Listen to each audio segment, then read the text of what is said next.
Good evening, everyone. We are on the record. Today is Wednesday, the 26th day of August in the year 2026. This is a special meeting of the Jersey City Municipal Council. We had a 5 p.m. start. The clock on my cell phone is showing 5:04 p.m. May we have a roll call for the commencement of this meeting? Councilperson Brooks. Present. Councilperson Zupa is not here yet. Councilperson Efros. Present. Councilperson Little, not here yet. Councilperson Gilmore. Present. Councilperson Singh. Here. Councilperson Griffin. Councilperson Lavarro. They stepped out. He stepped away, okay. And Council President Ridley. Here.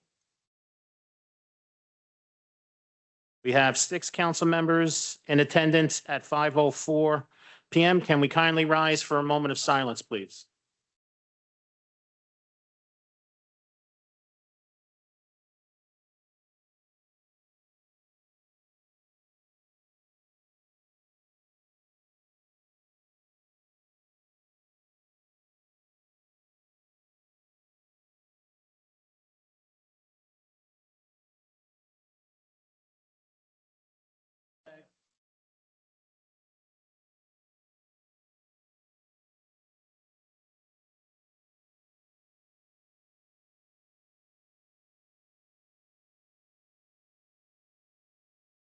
Thank you very much. On behalf of Council President Ridley and the members of the Municipal Council, in accordance with New Jersey Public Laws of 1975, Chapter 231, the Open Public Meetings Act, also known as the Sunshine Law, adequate notice of this meeting has been provided by the posting on the bulletin board of the first floor of City Hall, which is the annual notice, is the schedule of meetings and caucuses of the Municipal Council for the calendar year 2026, and filed in the office of the City Clerk on Tuesday, November 25th, 2025.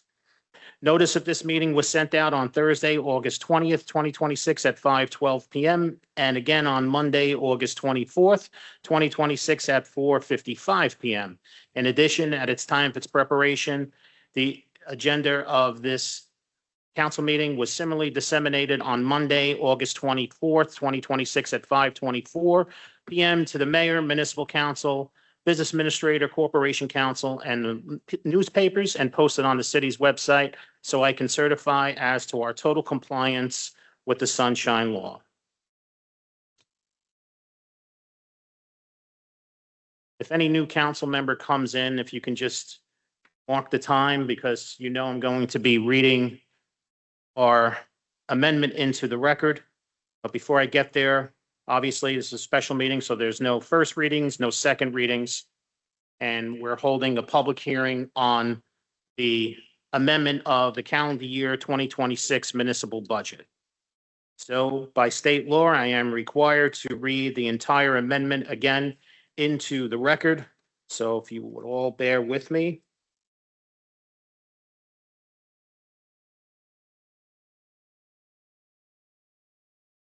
Going to take a quick drink of water, so I am fully ready. Okay. The resolution authorizing amendments to the calendar year 2026 municipal budget, whereas the calendar year 2026 municipal budget for the city of Jersey City was introduced on July 15th, 2026. And whereas a public hearing was held on August 19th, 2026.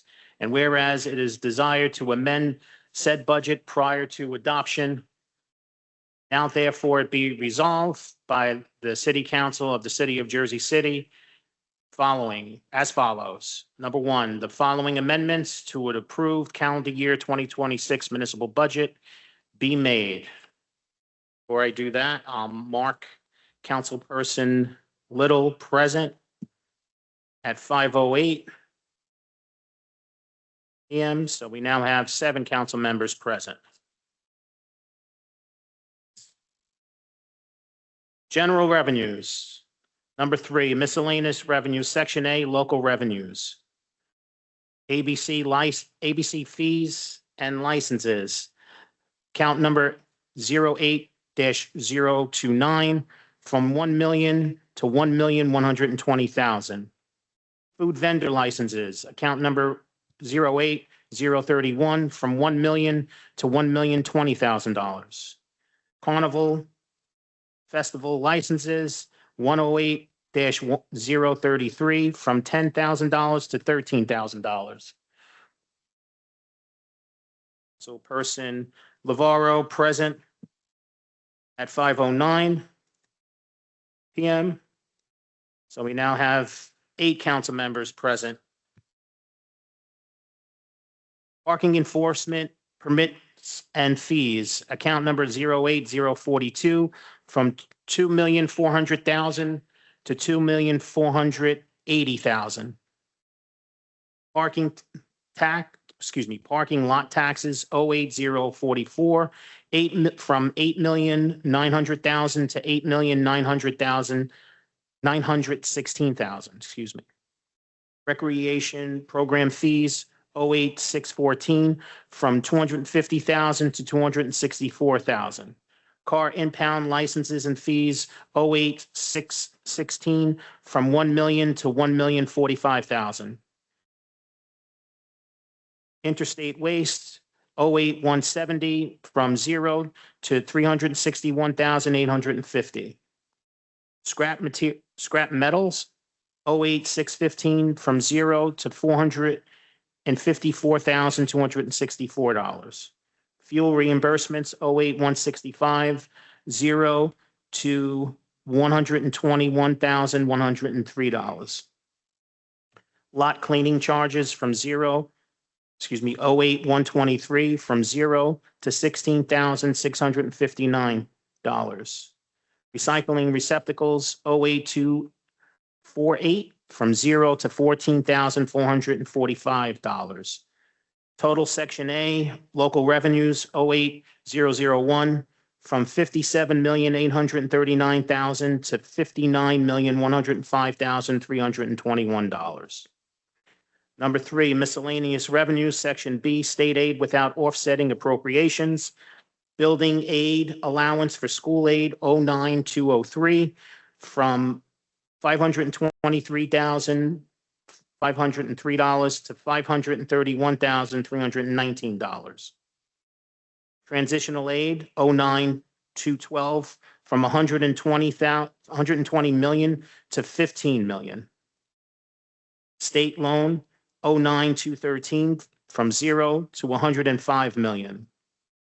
Total Section B, state aid without offsetting appropriations 09-001, from $185,149,000 to $185,156,816. Number 3, miscellaneous revenues, Section F, special items of revenue, general revenue anticipated prior written consent of Director of Local Government Services, Public and Private Revenues offset with appropriations. Senior nutrition 10-874 from $11,250 to 0.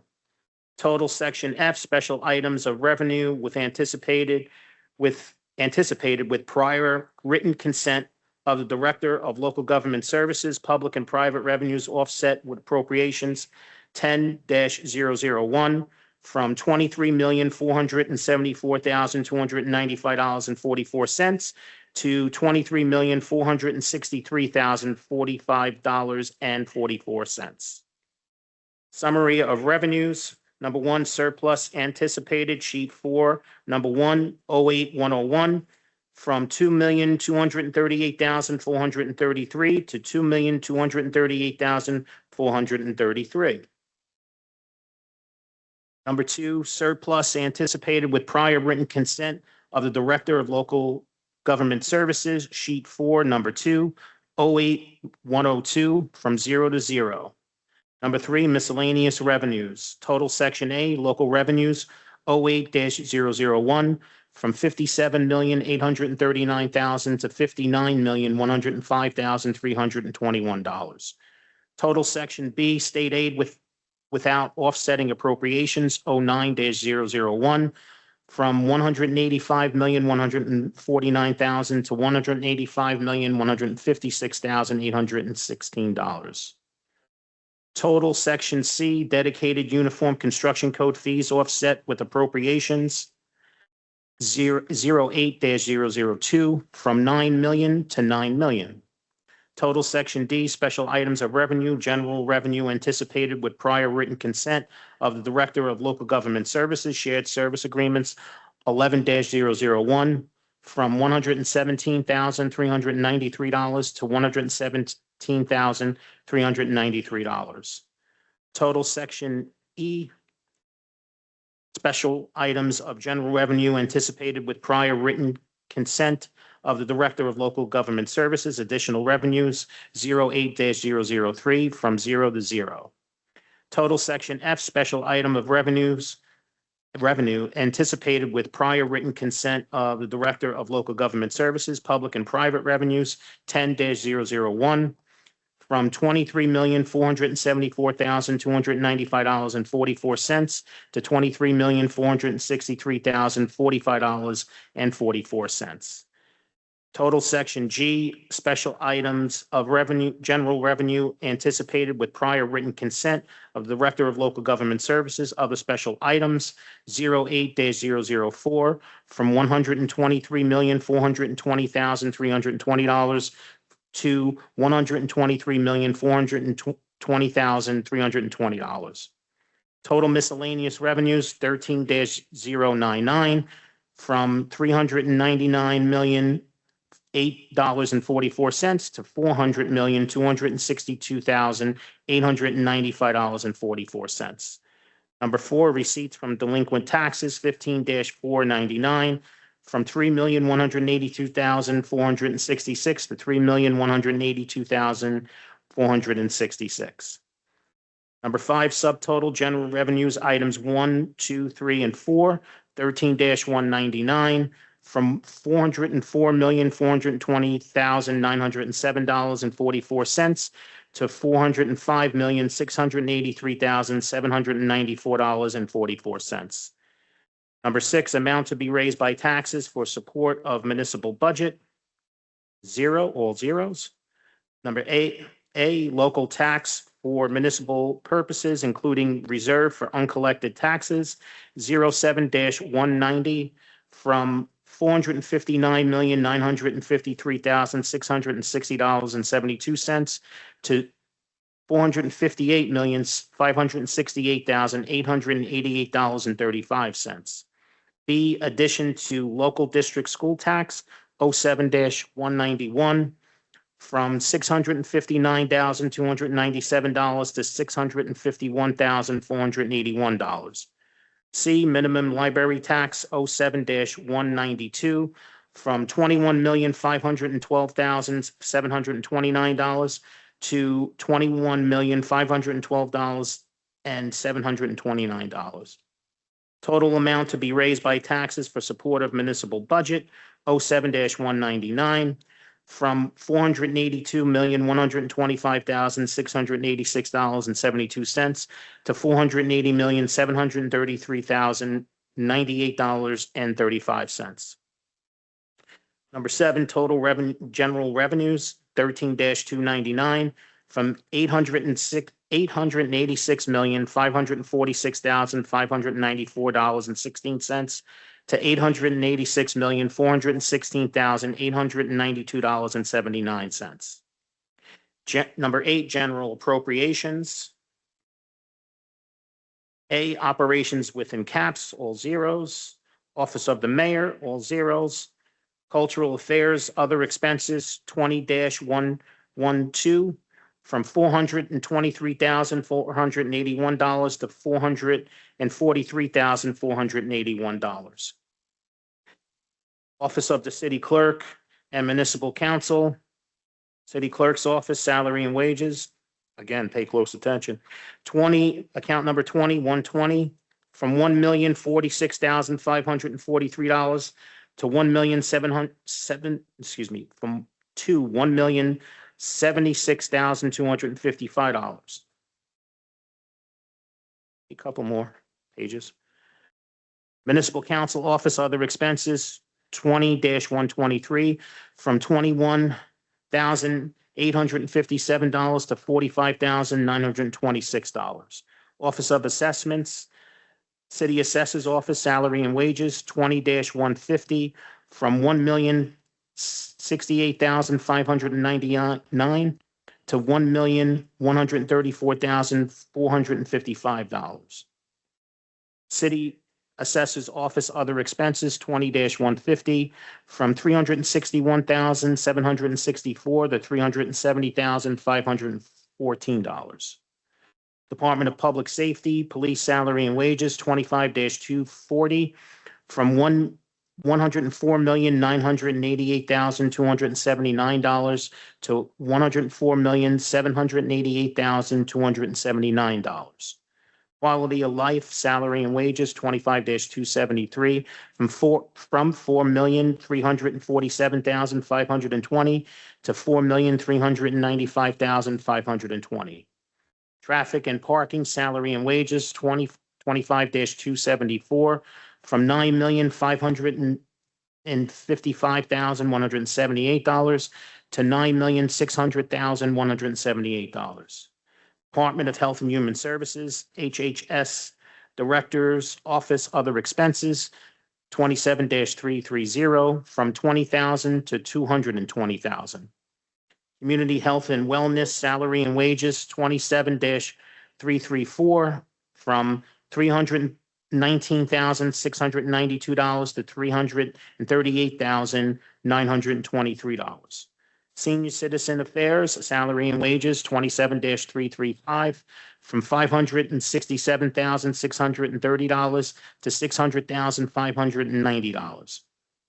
Department of Housing, Economic Development and Commerce, Housing Preservation, salary and wages, 22-194 from $1,134,545 to $1,162,187. Affordable Housing, salary and wages, 22-199 from $512,225 to $530,567. And its right to counsel, other expenses, 20-171 from $3,000 to $171,000. Department of Recreation and Youth Development, Park Maintenance, salary and wages, 28-375 from $2,243,389 to $2,274,533. Enrichment, salary and wages, 28-401 from $1,701,412 to $1,714,989. Recreation salary and wages, 28-402 from $1,569,434 to $1,580,727. Department of Infrastructure, Sustainability, salary and wages, 20-129 from $108,709 to $131,526. Unclassified Employee Group Health Insurance, other expenses, 23-220 from $153,280,434 to $170 million. Reserve for bargaining agreements and salaries, salary and wages, 30-414 from $6 million to $5,630,000. Reserve for accumulated absences, salary and wages, 30-476 from $9 million to $8,260,000. Total operations, item 8A within caps, 34-199 from $545,684,153 to $561,880,112. B, contingent other expenses, 35-470 from $1 million to $1 million. Total operations, including contingents within caps, 34-201 from $546,684,153 to $562,880,112. Detail salary and wages, 34-201 from $297,984,827 to $297,040,401. Other expenses, including contingent 34-201, from $248,699,326 to $265,839,711. E, deferred charges, statutory expenditures municipal within caps. Number one, deferred charges. Over expenditure of appropriation reserves, 55-550, from $246,088 to $487,133. Federal and state grant fund grant reserves, 55-566, from $0 to $296,778. Total deferred charges and statutory expenditures municipal within caps, 34-209, from $108,085,655.37 to $108,623,478.37. H1, total general appropriations for municipal purposes within caps, 34-299, from $654,769,808.37 to $671,503,590.37. A, operations excluded from caps, employee group health insurance, 23-220, from $16,719,566 to $0. Reserved from snow operations, 30-475, from $2,238,433 to $0. Declared state of emergency costs for January 2026 storm response and recovery, NJSA 40A:4-45B and 40A:4-45, in parentheses BB, 30-475, from $0 to $2,238,433.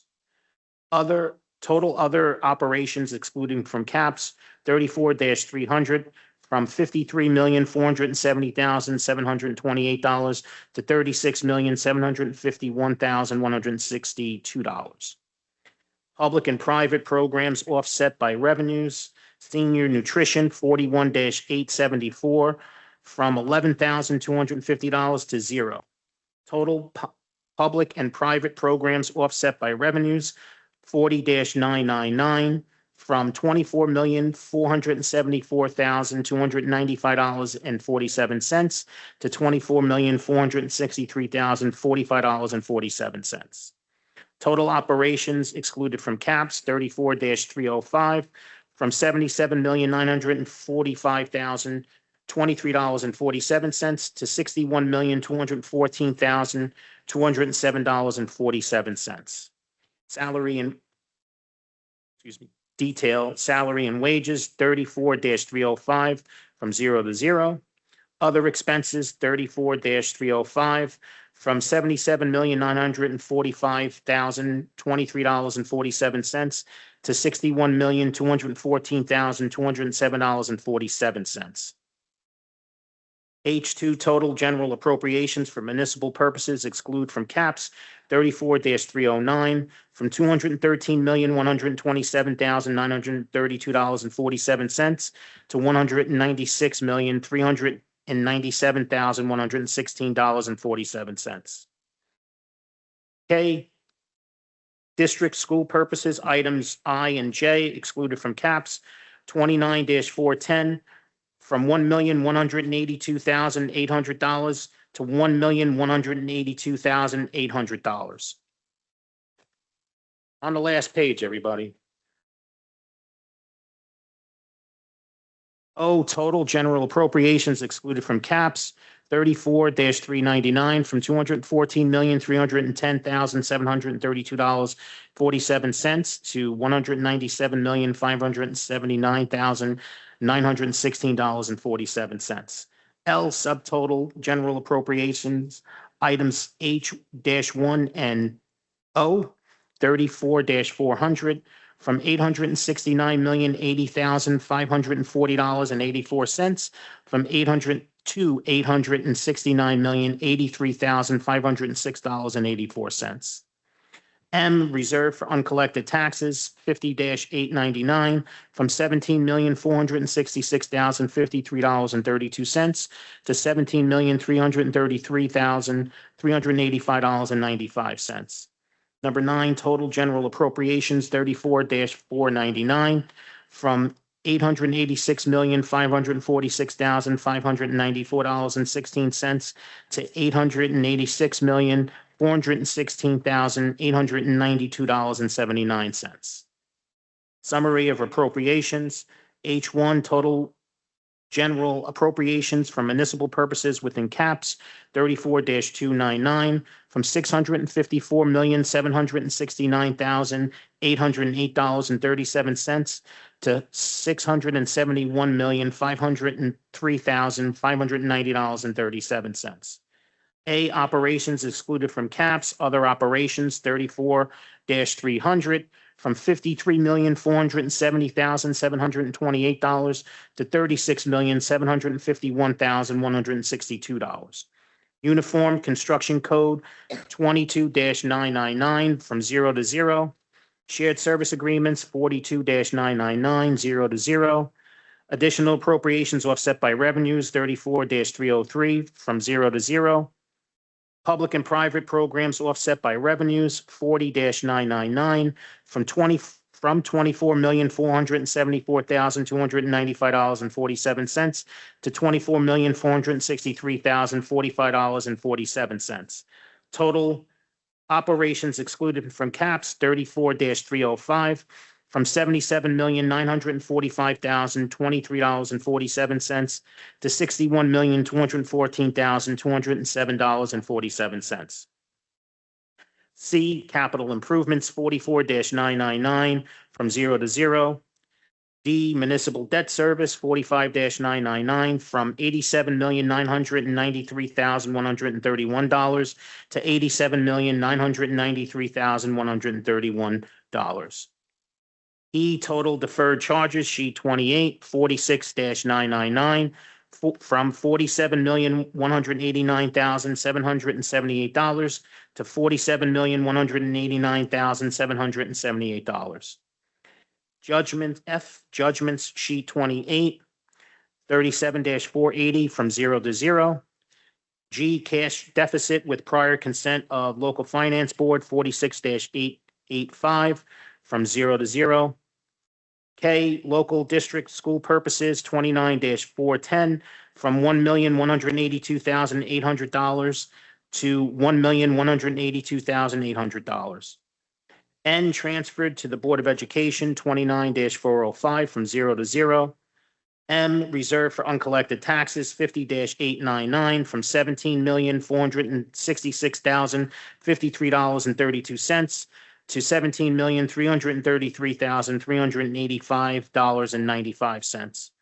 Total general appropriations 34-499, from $886,546,594.16 to $886,416,892.79. Be it further resolved that this complete amendment is in accordance with the provisions of NJSA 40A:4-9, be published on the City of Jersey City's website on August 20th, 2026, and that said publication shall contain the notice of the public hearing and said amendment to be held at City Hall in Jersey City on Wednesday, August 26th at 5 p.m. It is hereby certified this is a true copy of the resolution amending the budget adopted by the Municipal Council on the 19th day of August 2026. All right, with that being said, this is going to be a public hearing on the amendment. So please, if you are speaking on the public hearing on the amendment, I would like you to line up in the middle of the room in an orderly fashion. And I would like you, when you come up to when I call you up, just state your name and spell your name for the record and do it nice and slowly. 1 second, Sean. Yep. We have Councilman Zupa at 519. Okay, thank you, Council President. So we have Councilperson Zuper present at 5:19 PM. So we have all 9 council members present at 5:19 PM, thanks to the Council President. With that being said, our first speaker is Yvonne also, right? Hold on. Before you speak, the one thing I left out, you see 2 clocks. The top clock is the clock that we'll be using because this is a public hearing on the budget. You get 5 minutes, and we'll be strict with that. Be courteous of the fellow speakers that are listed. All right, Yvonne, you are ready to go. And it used to be no time limit before Waterman became council president. Okay, before I start, when I came to a budget hearing, always, there was 2 budgets. It was the regular budget, which Sean beautifully read, and it was also called the friendly budget, a law passed by former Governor Chris Christie, which had different information. And I have spoken in the past on the friendly budget, and I don't see the friendly budget here. In fact, I remember once complaining that the print was very small, and Councilman Lavaro agreed with me. So why don't we have the friendly budget here? Because there's things in there like bond debt that doesn't appear in the regular budget. So I know this is off the subject, but this council is not doing what it should be doing, or I should say the administration. Where is the friendly budget? Okay, now that's enough of that. And before I even start, I want to remind this council that I'm a former resident of Van Wars Park, and I still have friends in Van Wars Park and Paulus Hook. And they're paying $40,000 due to this budget, $40,000 a year. So the budget, in my opinion, could be cut a lot. Now, one of the things I've noticed in this budget, because I don't have my copy, is that we have a deferred compensation from 46 million to 47 million. If we're getting a loan from the state of New Jersey, why are we playing these games of deferred compensation? That's more money we have to put for later use. I don't understand that. The whole idea was to get a loan from the state of New Jersey and get $15 million as, grant money. But we're still playing this game of deferred payments. Doesn't make sense. It tells me that we're going to have the same problem next year, and I may have another 15% increase, which I can't afford. So that to me, you're not doing a good job. Another thing that I have noticed is that for, tenants' rights to council, I understand from the previous council meeting, this is basically a grant money, but we went up from $3,000 to $171,000, and most of that's the grant money.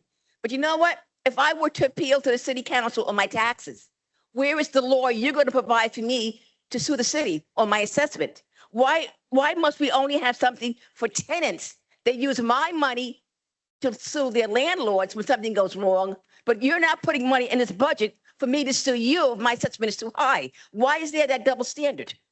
What am I, a second-class citizen? So I think that should be it. If you're going to play that game, then you should have money set aside for taxpayers too when they sue the city over the assessment. Yeah, I also have a question to ask on, we have, I wrote it down, so I want to make sure I'm correct about this. Accumulated absent reserve, and it went down $826,000. Why was that? Why did that go down? Normally that goes up every year, so why did that go down? Could someone give an explanation when I'm finished as to why we have a reduction in accumulated absence reserve? Because unless somebody just, that doesn't make sense to me at all. I also want to make a comment that we are increasing fines and parking. The people who pay a tax bill in Jersey City also are drivers. So if you're going to raise that up higher, they're getting hit twice.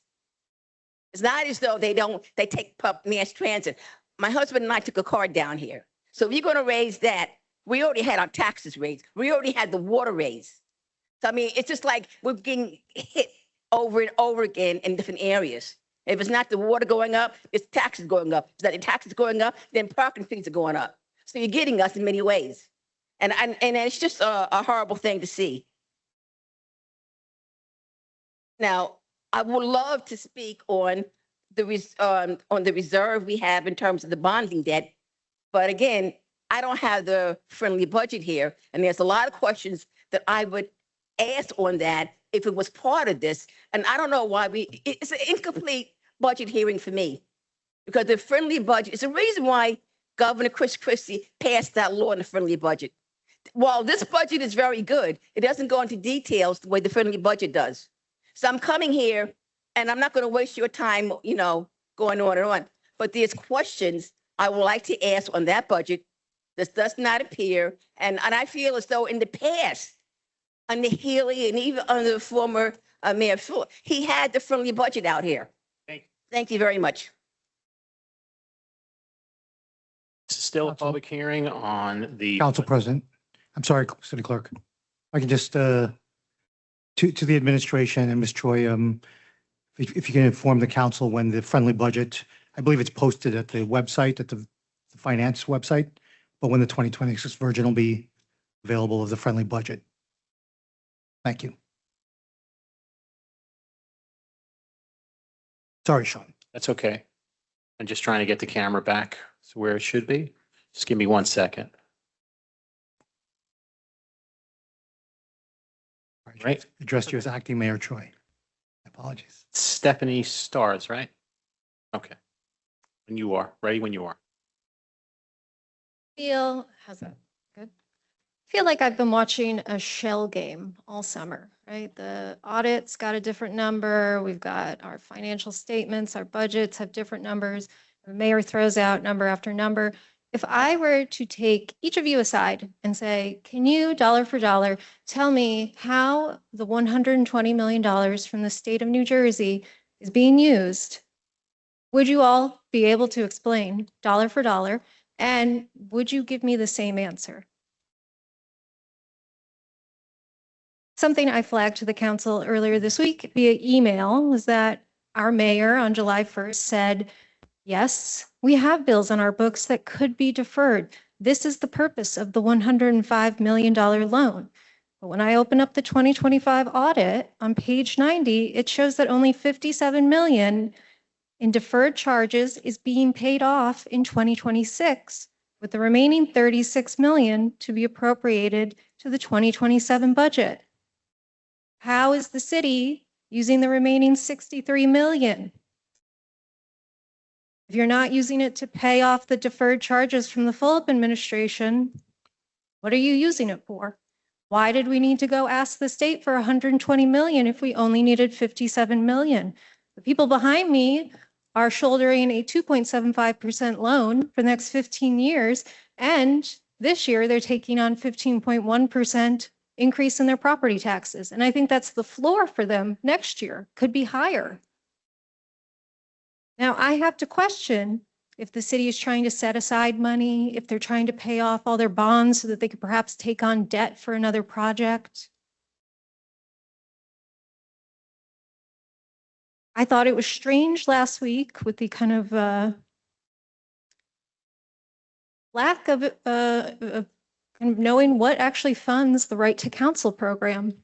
We have people who are on the council who advocated for not one but two pieces of resolution ordinances, correction, there are two ordinances that one dictate that we are now charging property developers a fee that will fund the Affordable Housing Trust Fund.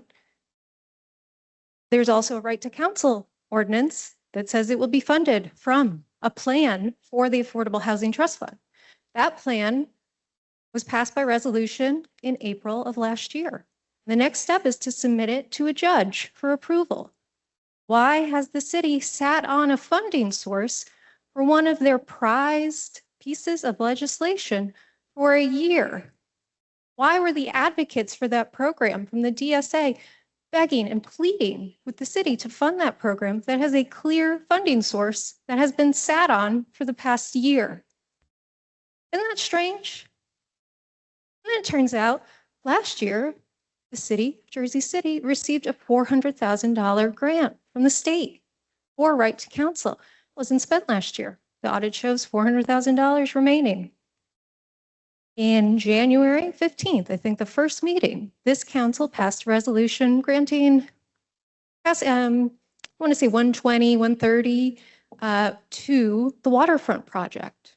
Now, we sat here last week, corporate counsel said, oh no, there's $90,000 in a grant that's funding that program as well. Well, if I choose quick math, 400 minus 120, 130, that's more than 90K. So what are the funding sources for right to counsel? Why is the waterfront project the recipient of this? Have we done any due diligence on maybe conflict of interest? Our deputy corporate counsel is a former employee of the waterfront project. Our current assemblywoman is a former board member of the waterfront project. If I go to the state of New Jersey and I look for eviction protection help, they refer me to the organization is called Garden State Homes. So is the state of New Jersey funding this group? City of Jersey City is funding another group. It's like taxpayers are out for a ride here. Could be a little more thought on how we fund. I look in the budget, there's also a head count for a Jersey City employee to be, I believe, the director of the Right to Counsel program. That makes me question how much money is actually going to people who need eviction protection support. How much money is just going to patronage jobs?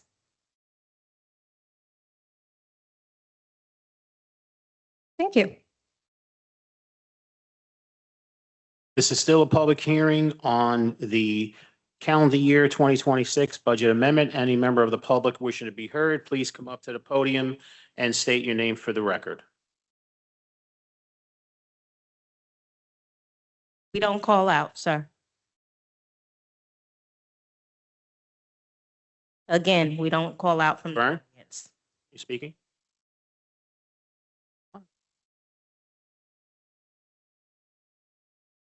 You ready?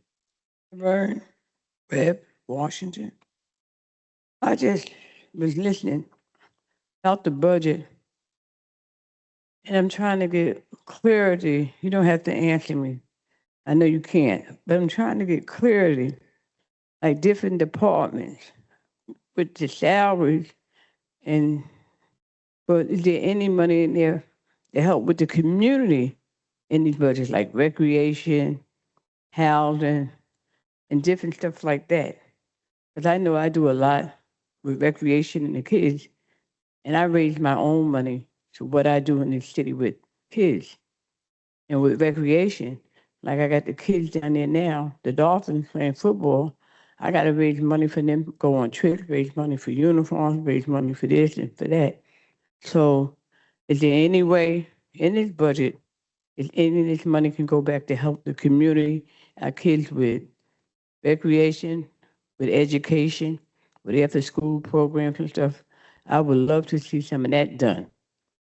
So is there a way, if this is over, that you can let me know? Because people taxes are going up, poor people taxes, senior citizens, and then their kids ain't benefiting from none of this, or their grandkids, or their community kids. We got to do better when we need help. We need help to help each other. It's nice, it's budget. Where does it come back to help the poor and middle class people in this community that really need your help? Thank you. Okay, still a public hearing. Hi, yes, my name is Tina, and yes, I do work for Education at Gilmore.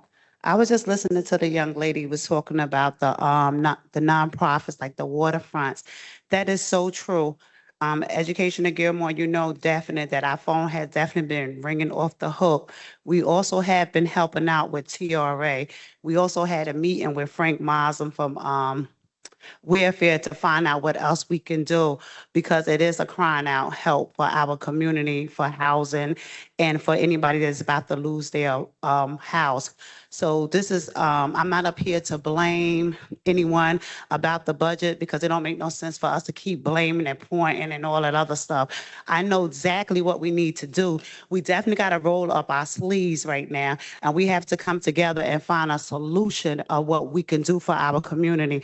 And I'm willing to do whatever we need to do because it is a crying thing and it is depressing to see that so many people are so afraid of September, of going into the winter and not having nowhere to go.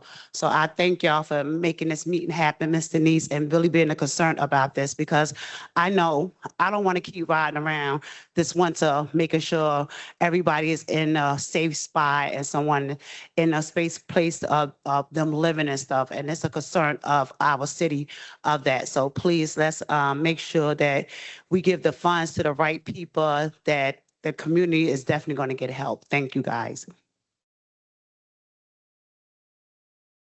This is still a public hearing on the calendar year 2026 municipal budget amendment. Any member of the public still wishing to be heard, please come up to the podium, state and spell your name for the record. Hello, my name is Megan Nab, Megan. I'm sorry, I didn't even hear your first name. Just So nice and sorry. slow. Hi, my name is Megan Nab. Last Megan, name MEGAN, A-N is K-N-A-B, K. N-A-B as in boy. Thank you very much. This is my first city council meeting, so I apologize for my ineloquence. I am a recent member of, or citizen of Ward C. I have more of a process question. Why do people get up here and ask very thought through questions and then not receive an answer immediately? I'm just curious. Thank you very much.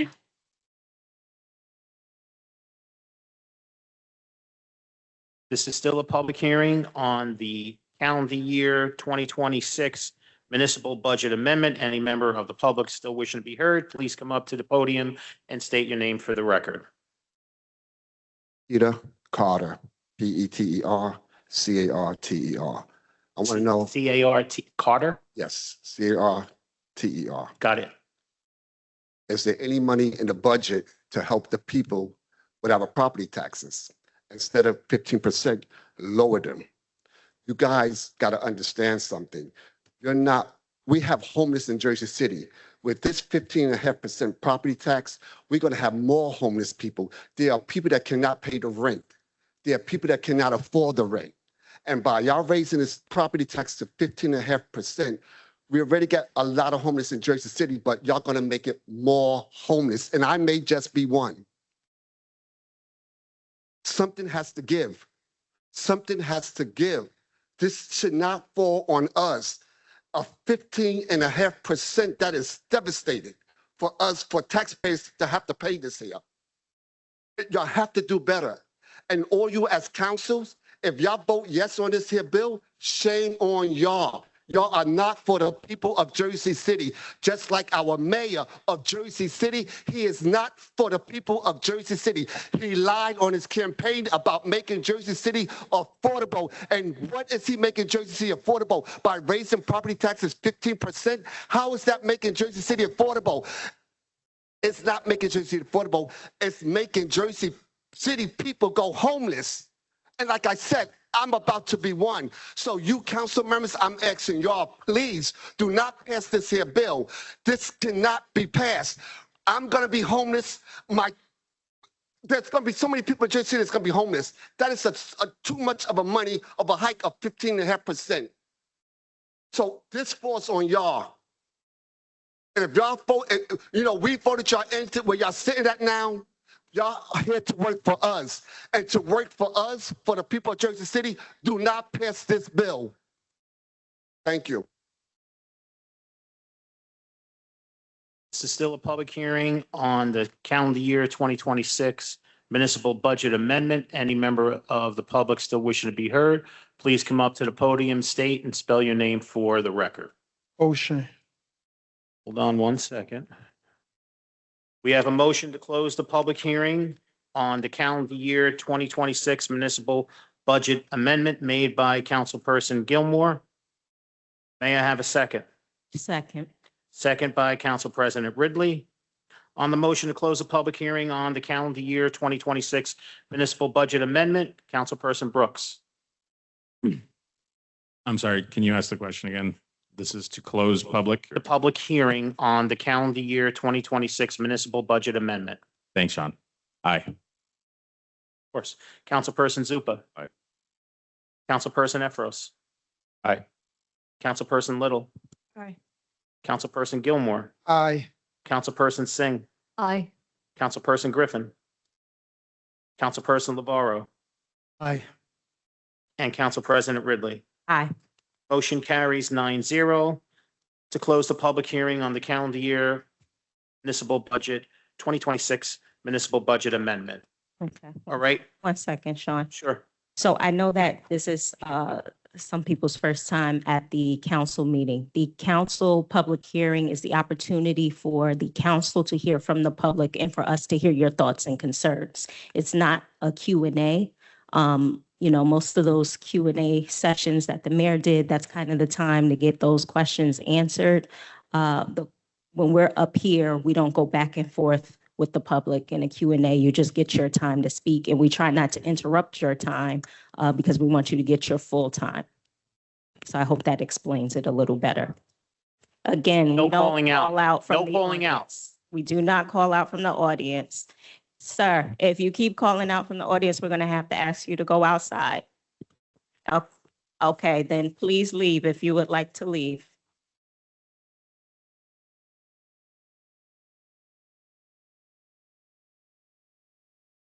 Okay, now we're going on to our regular public requests for a hearing. With that being said, we have 7 speakers listed. I'm going to call the number and the first name of the individual. First speaker we have is 5.1 Laverne. We're going back to our 3 minutes.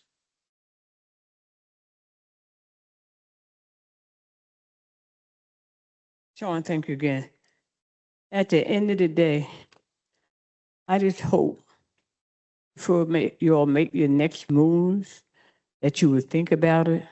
Think about the kids, like this man said, that has families. A lot of people brought home in the past 5 and 10 years wasn't ready or looking for this. And with mortgages and the rates are still high, they really need your support and your help. They voted on you because they thought we would have a better change, a better way for what has happened in the past. But it's up to you all. You all make your decisions. You all know we need to see the salary of a lot of these people. Maybe they can be adjusted. I don't know. But it's up to you all before you pass this and see what you can do. Because you have a lot of senior citizens, and they all is not going to qualify for that program that you're all talking about that really need your help. This city, people that have been here 40, 50, 80 years. My family been here 100. 100. My mother would have been 120 years old this month. She came here 18, 20 years old. My third-born sister was born in the Margaret Hay in 1932. With Mayor Hay, she was one of the first babies born. My father worked for Mayor Hay. He was a chauffeur. He worked in the print company on Maple Street where he used to have the phone books. He had a car wash on Maple Street. He raised 14 kids to be people in the work. My sister back there, she's a worker. My sister right here, they retired from school, teachers and stuff. This lady comes and help me with my camp, and she don't have to. And help me with the kids. Well, we've kids that's a bunch of illiterates going to high school and can't do 5th grade work. That's what we're dealing with. We got people that's in administrative don't care about our people, our babies. How we got a boy going to 9th grade and can't do 5th grade work? We got a boy in college and bye. Our next speaker, 5.2, Tina.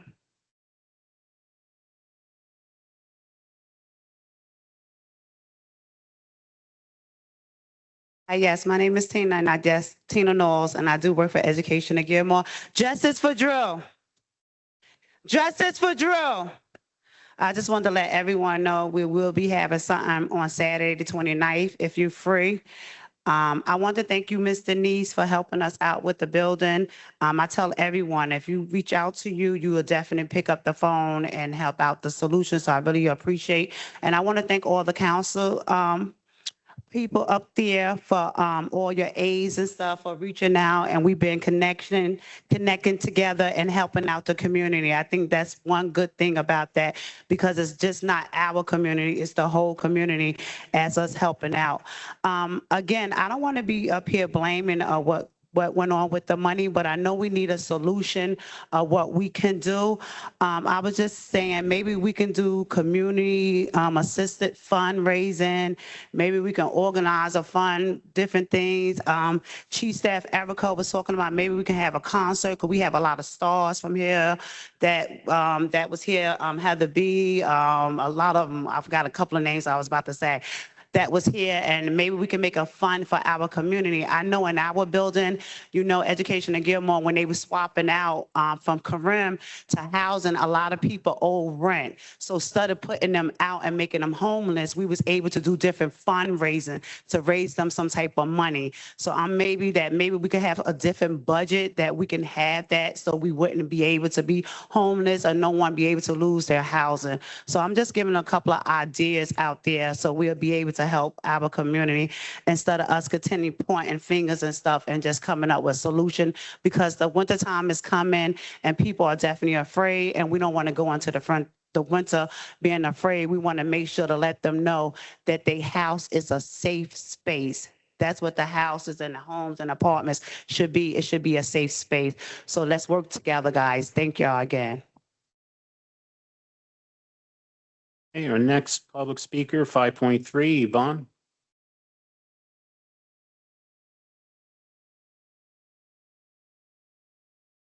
I want to respond to the question for the council president.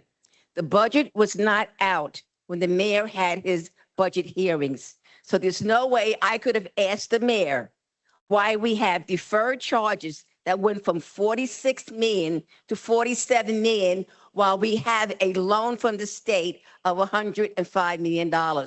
So I asked that question a few moments earlier as I spoke on the budget, and I don't have an answer. And the mayor we didn't have it. So it's like I'm being shut up.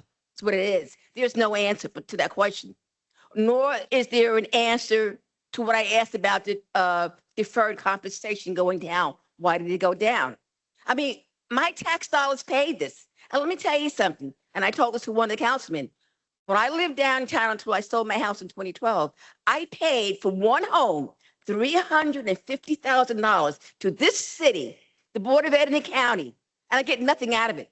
I get nothing out of it except I have to subsidize everybody else, because you all involved in affordable housing and subsidizing everybody else. But you take other people's homes so other people can have cheap rent. And that's why I'm totally against rent control, totally against affordable housing, because you're taking one group and steal from them to subsidize somebody else. And that is called stealing. And let's be very honest. During the Old Testament, God only asked 10% from the Jews. You're asking for a person to pay $40,000 a year in taxes. They have to have an income of $400,000 net. You're asking more than God is asking for people to pay these taxes. And it's wrong. It's immoral. And to me, it's just pure evil, because you can't give to another group who doesn't even live here yet housing by taking it from somebody else. That to me is immoral. And the reason why I'm kind of going around here, the reason why I really wanted the friendly budget, because the friendly budget will tell me how much money you spend in tax appeal bonds. Last year, you spent $34 million. The year before that, $49 million. But this budget only has $13 million set aside for tax appeals. So automatically, we have $47 million in deferred charges, and we are already lower, not enough money for people who appeal their taxes. And it's going to be landlords who can't pass it on to their tenants because of the rent control we have. And they will go and they will do it and they'll raise it up. So not only not paying any taxes like I am, I got to pay the bond to their landlord when they win. I mean, this is just pure evil. It really is. It really is pure evil. You don't care about people like me. You really don't.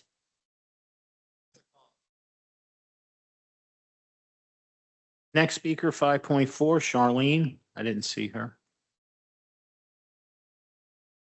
Next speaker, 5.5, Kevin. 5.6, Stephanie.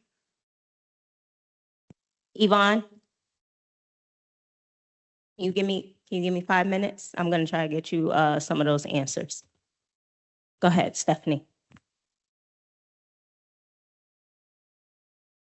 Ago, there was an LED billboard truck doing laps around City Hall. I don't know if you saw it. There were some attempts to kind of say that someone else paid for that, and I just wanted to set the record clear tonight. I paid for that. I don't need anyone to pay for anything for me. I can pay to have that truck anywhere, any day of the week. The man who runs the truck is a delight to work with, and he was having a blast on that day. Got a lot of attention from the locals. They really appreciated it. Now, the reason I had that truck out was because some of our electeds, the mayor, the assembly people, 2 of our council members, participated in a rally for the Make Polluters Pay bill. This is a state level legislation that would fund resiliency projects. None of it would be earmarked for Jersey City. The city would have to apply for those funds. Now, there's similar legislation that's been passed in Vermont and New York that's tied up in the courts. So, it's not something we can even rely on anytime soon. What we do have available to us are funds from the New Jersey Department of Environmental Protection from the Regional Greenhouse Gas Initiative. We have a cap and trade auction on gas emissions. If a gas plant wants to emit more than we allow them to, they can pay to do so. We take that money and we make it available to people, cities, municipalities, as a grant fund. Now, I stood up here last week and I said I would, hope you would use your time in the caucus to ask to make sure we're making use of those funds. What I also did last week was submit an Oprah request to the New Jersey Department of Environmental Protection, asking, has the city of Jersey City submitted for any grants since January 1, 2026? To my luck, sent me an email yesterday with 1 grant that the city of Jersey City has applied for, except it was not even the city's initiative. It was Sustainable Jersey City, and they submitted through the city. Unfortunately, so did the library for the same exact grant. I think Sustainable Jersey City wanted to do rain gardens. Maybe the library had like a free project, I forget. But it goes to show that we have an administration that is much more interested in photo ops, press conferences, social media, than in doing the work. I think there is a lot of money available to us from public sources, the state grants, federal sources, and private sources. We can be getting a lot more out of developers, but we seem more interested in slogans and petty fights and our own egos. Thank you. And our last speaker, 5.7, Albert. Not here. That will conclude the public hearing requests. Bill, can we give Ms. Bolser an answer to her 2 questions? She wanted to know if we could explain the increase in accumulated absence reserve and speak to the deferred charges. She does have a point. The budget wasn't available when most of those Q&As occurred with the mayor, so I understand her point. So, Council President, with respect to the reserve for accumulated absences, there are a number of areas where, we've discussed how the previous administration had not properly reserved for expenses that are reasonably anticipatable. Accumulated absence being one of them, bargaining for union contracts, another. There are several where we had introduced a budget with reserves that we thought were appropriate, but also within the affordability of the budget. I think what the speaker may also be referring to is in the amendments, we slightly reduced the reserve for accumulated absences along with the reserve for bargaining. We did that because we had expenses go up inside the cap elsewhere. We needed a place to offset those other increased expenses. For example, we were required to move $16 million in health benefits that we had originally had outside the cap, inside the cap, as required by DLGS and statute. That maxed out the cap, but we had to find other areas to slightly reduce expenses. So we did use those reserves that are, to some extent, our best estimates, and we thought it was prudent to take them down by relatively modest amounts. So we've seen from the introduced budget a significant increase in those categories, and then in the amendments, you'll see a slight decrease. With respect to the deferred charges, it's difficult, honestly, I think, relate the state aid dollar for dollar to deferred charges. It's not quite that simple. I think the easiest way that I could explain where is the money from the state aid going would be to look at the budget for 2026 as it currently stands and take out $105 million in revenue from the loan and $15 million from a grant from the state. That's $120 million in revenue that would not be in the budget. The end result, and as I think straightforward as that sounded, is there would be $120 million shortfall or hole in the budget. It would be unbalanced by $120 million. So those funds are going to pay for all the line items, not just deferred charges, but all the line items in the budget in a sense. So if I would suggest that one way to look at it is to take it out of the budget and then imagine what that looks like. And what I'm suggesting is what it looks like is a budget with $120 million hole in it. Thank you. Okay, Sean. Brady.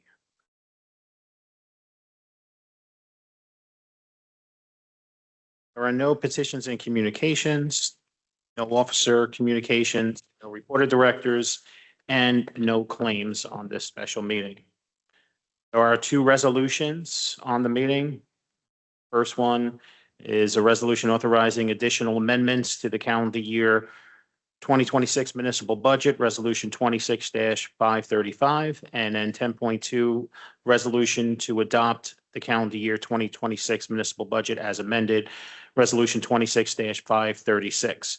Before I am able to take a vote on both resolutions, it is a budget law requirement that I must read the resolution authorizing the additional amendments to the calendar year 2026 municipal budget into the record in full. It's not as long as the other one, so don't worry. Okay, it's a resolution authorizing additional amendments to the calendar year 2026 municipal budget. Council offered and moved adoption of the following resolution. Whereas the calendar year 2026 municipal budget for the city of Jersey City was introduced and approved on July 15th, 2026. And whereas a public hearing was held on August 19th, 2026. And whereas it is desired to amend said budget prior to adoption, now therefore be it resolved by the City Council of the City of Jersey City as follows. The following amendments to the approved calendar year 2026 municipal budget be made. Okay. Andy Ruler. I don't have Stewart's ruler this time. Special one. General revenues, summary of revenues. Number one, surplus anticipated. Sheet 4, number 1, 08101 from $2,238,433 to $2,238,433. Number 2, surplus anticipated with prior written consent of the Director of Local Government Services. Sheet 4, number 2, 808-102 from 0 to 0. Number 3, miscellaneous revenues.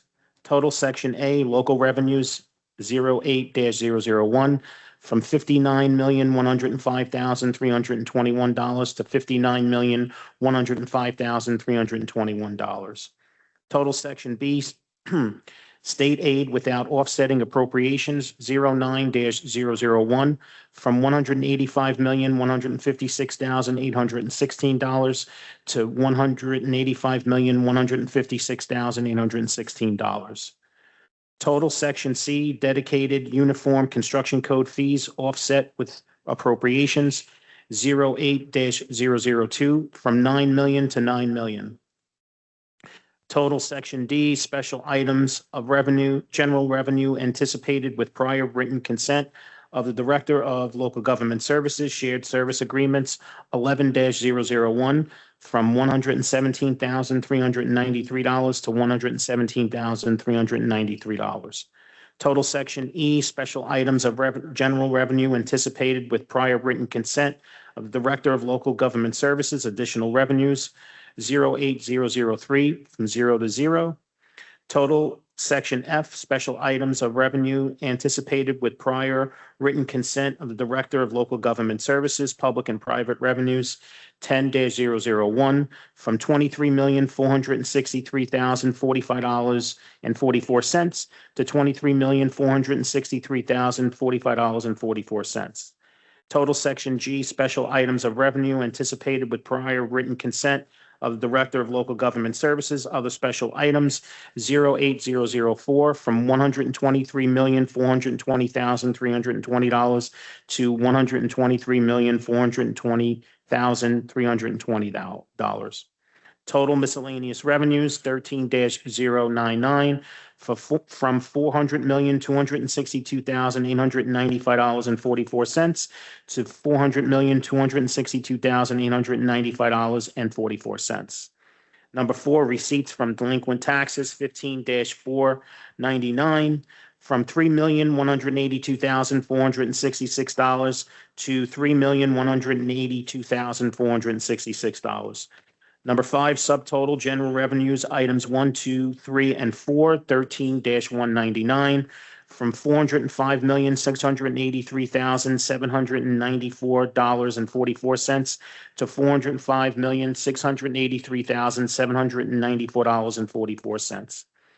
Number 6, amount to be raised by taxes for support of municipal budget. A, local tax for municipal purposes, including reserve for uncollected taxes, 07-190 from $458,568,888.35 to $458,568,888.35. B, addition to local district school tax 07-191 from $651,481 to $651,481. C, minimum library tax 07-192 from $21,512,729 to $21,512,729. Total amount to be raised by taxes for support of municipal budget 07-199 from $480,733,098.35 to $480,733,098.35. Number 7, total general revenues, 13-299 from $886,416,892.79 to $886,416,892.79.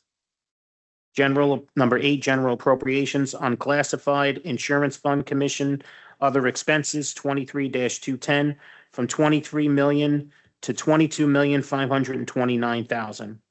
Reserve for bargaining agreements and salaries and wages, 30-414 from $5,630,000 to $5,067,000. Reserve for accumulated absences, salaries and wages, 30-476 from $8,260,000 to $7,434,000. Total operations, item 8A within caps, 34-199 from $561,880,112 to $560,020,112. B, contingent other expenses, 35-470 from $1 million to $1 million. Total operations, including contingent within caps, 34-201 from $562,880,112 to $561,020,112. Detail, salary and wages, 34-201, from $297,040,401 to $295,651,401. Other expenses, including contingent, 34-201, from $265,839,711 to $265,368,711. Deferred charges, statutory expenditures, municipal within caps. Number one, deferred charges due to payroll fund 2019 tax overpayment, 55-561, from $1,240,000 to $3,100,000. Total deferred charges and statutory expenditures, municipal within caps, 34-209, from $108,623,478.37 to $110,483,478.37. Number three, deferred charges, municipal excluded from caps, emergency authorizations, 46-870, from $22,500,000 to $22,500,000. Special emergency authorization, 5 years, NJSA 40A:4-55, 46-875, from $21,081,562 to $22,081,562. Unfunded capital ordinances, 46-872, from $2,608,216 to zero. Unfunded capital ordinances, C-211, improve Henry and Highway Sewer, 46-872, from zero to $311,606. Unfunded capital ordinances, J-575M, Caven Point Land Acquisition, 46-872, from zero to $13,100. Unfunded capital ordinance, MCC 6, improvements to sanitary sewer system, 46-872, from zero to $160,491. Unfunded capital ordinance, MCC 127, fiscal adjustment bonds, 46-872, from zero to $1,557. Unfunded capital ordinance, MCC 129, various city improvements, 46-872, from zero to $538,172. Unfunded capital ordinance, MCC-181, reconstruction of Henderson Street, 46-872, from zero to $667,497. Unfunded capital ordinance, MCC 398, neighborhood preservation balance housing, 46-872, from zero to $529,179. Unfunded capital ordinance, MCC 996, improvements to various traffic signals, 46-872, from zero to $92,745. Unfunded capital ordinance, 92-029, reconstruction intersections, traffic signals, 46-872, from zero to $229,363. Unfunded capital ordinances, 92-14, reconstruction of Grand Street, 46-872, from zero to $64,506. Total deferred charges, municipal excluded from caps, 46-999, from $47,189,778 to $47,189,778. Summary of appropriations, H1, total general appropriations for municipal purposes within caps, 34-299, from $671,503,590.37 to $671,503,590.37. Operations excluded from caps, other operations, 34-300, from $36,751,162 to $36,751,162. Uniform Construction Code 22-999, from zero to zero. Last page. Shared Services Agreements, 42-999, from zero to zero. Additional appropriations offset by revenues, 34-303 from 0 to 0. Public and private programs offset by revenues, 40-999, 24,463,045.47 to $24,463,045.47. Total operations excluding from caps, 34-305 from $61,214,207.47 to $61,214,207.47. C, capital improvements, 44-999 from 0 to 0. D, municipal debt service, 45-999 from $87,993,131 to $87,993,131. E, total deferred charges, sheet 28, 46-999, from $47,189,778 to $47,189,778. F, judgment sheet 28, 37-480 from 0 to 0. G, cash deficit with prior consent of the local finance board, 46-885 from 0 to 0. K, local district school purposes, 29-410 from $1,182,800 to $1,182,800. N, transferred to Board of Education, 29-405 from 0 to 0. M, reserve for uncollected taxes, 50-899 from $17,333,385.95 to $17,333,385.95. Total general appropriations, 34-499 from $886,416,892.79 to $886,416,892.79. It is hereby certified this is a true copy of the resolution amending the budget adopted by the municipal council, or soon to be adopted by the municipal council, on the 26th day of August 2026. Just for the record and for confirmation from our chief financial officer, we did get permission from the state to move forward without a public hearing on this amendment, and permission to move forward with the vote on the additional amendments to the calendar year 2026 municipal budget. Is that correct?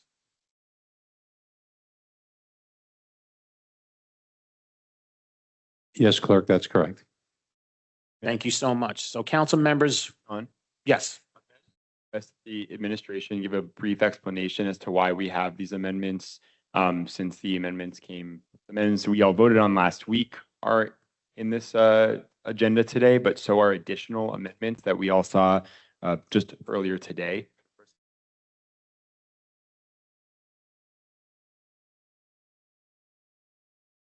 Thank you. Councilman, the second amendment was the result of findings during the review of the budget by the examiners at DCA. There has been an outstanding issue on Jersey City's audits for a number of years related to a tax payment in 2019 that was receivable on our balance sheet and deemed years ago to have been unrecoverable as the statute of limitations had passed on collection that the receivable. We had introduced a budget with that receivable being actually the money raised for that receivable over a number of years, which was advice we had received and we thought appropriate. Upon review of the budget and the relevant statutes, we were informed that that receivable needed to be appropriated for in 1 year, in 2026. That resulted in an increase in appropriations inside the cap. In order to offset the increase in that appropriation, we made some other adjustments in other areas to offset it inside the cap by equal amounts.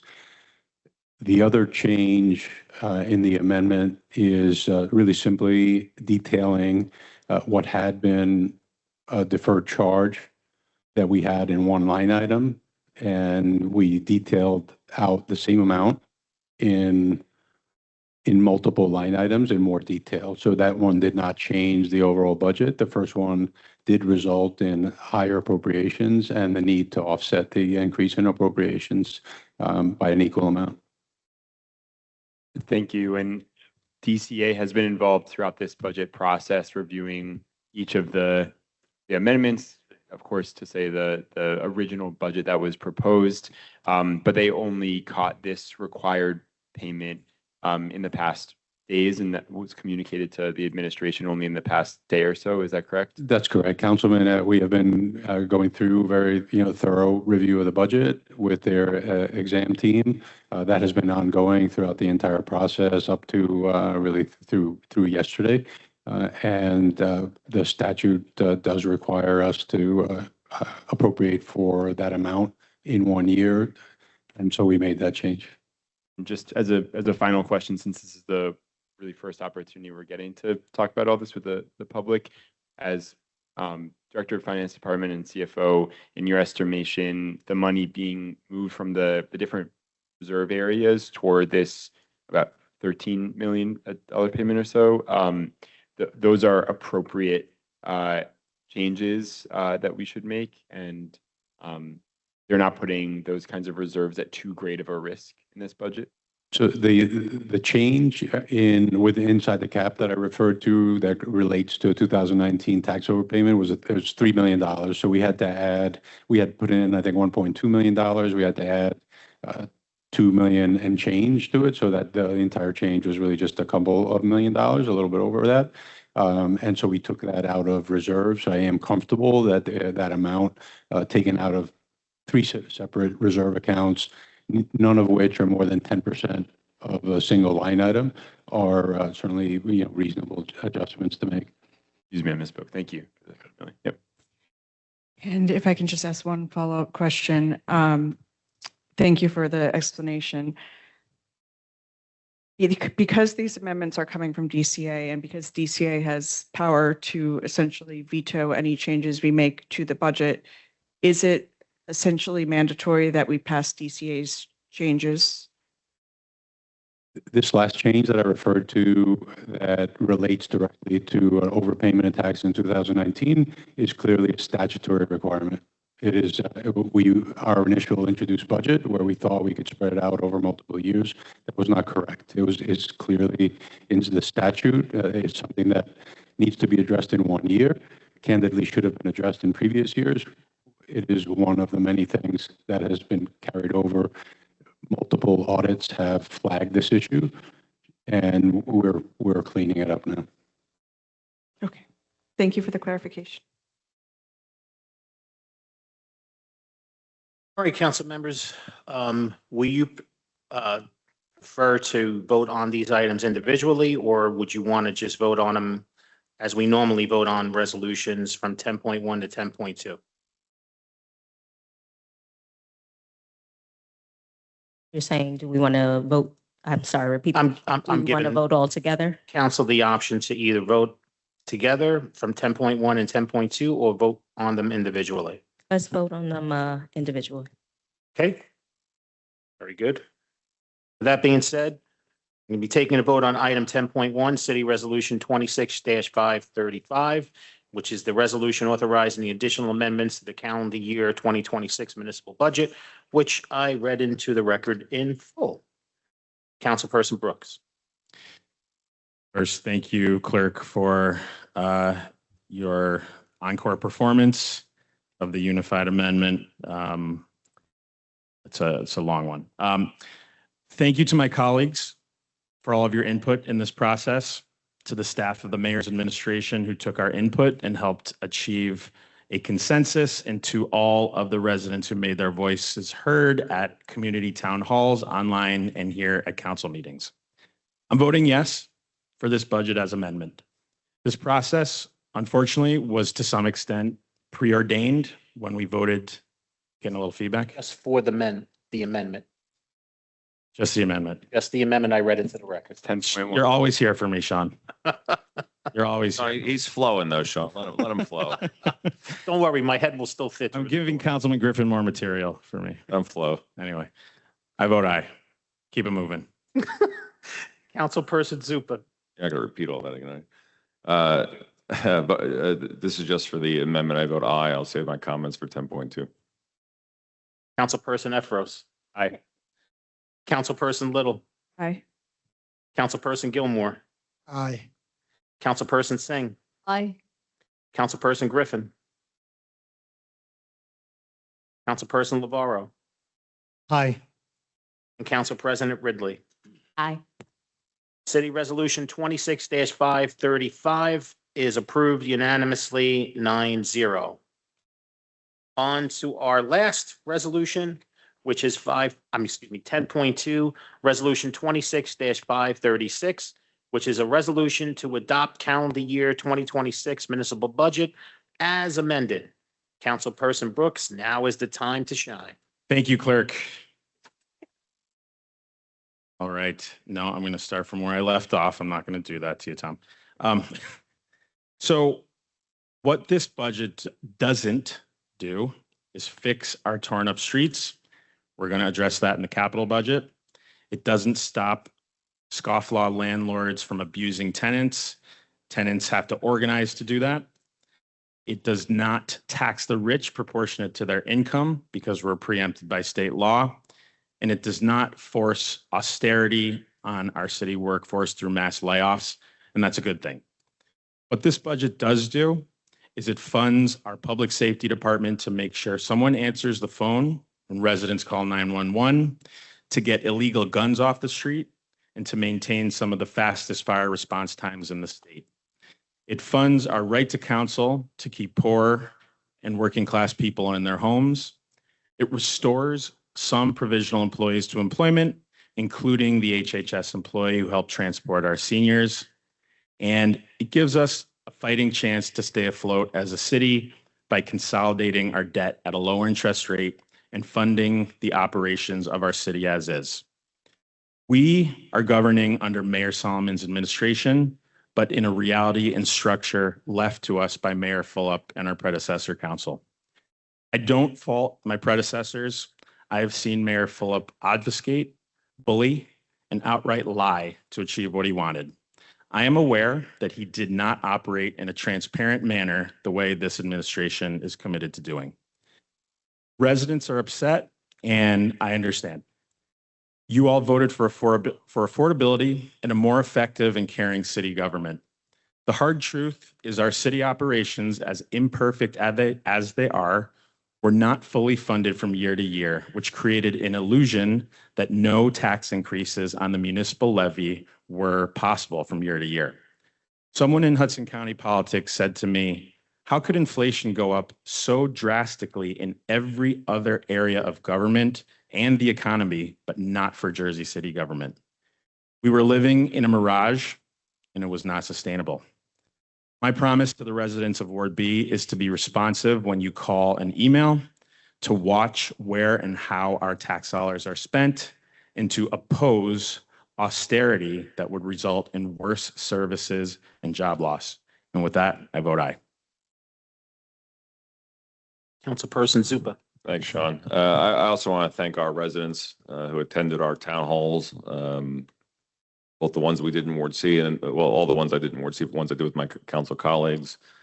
You trusted us when we said we were going to fight to attempt to lower the levy, and I shared our efforts to do that. Obviously, the state gave the terms of our loan and our grant, and the fact of the matter is, and I always said I'd be honest with our residents, without that money, we can't fill the hole that we are in with our structural deficit.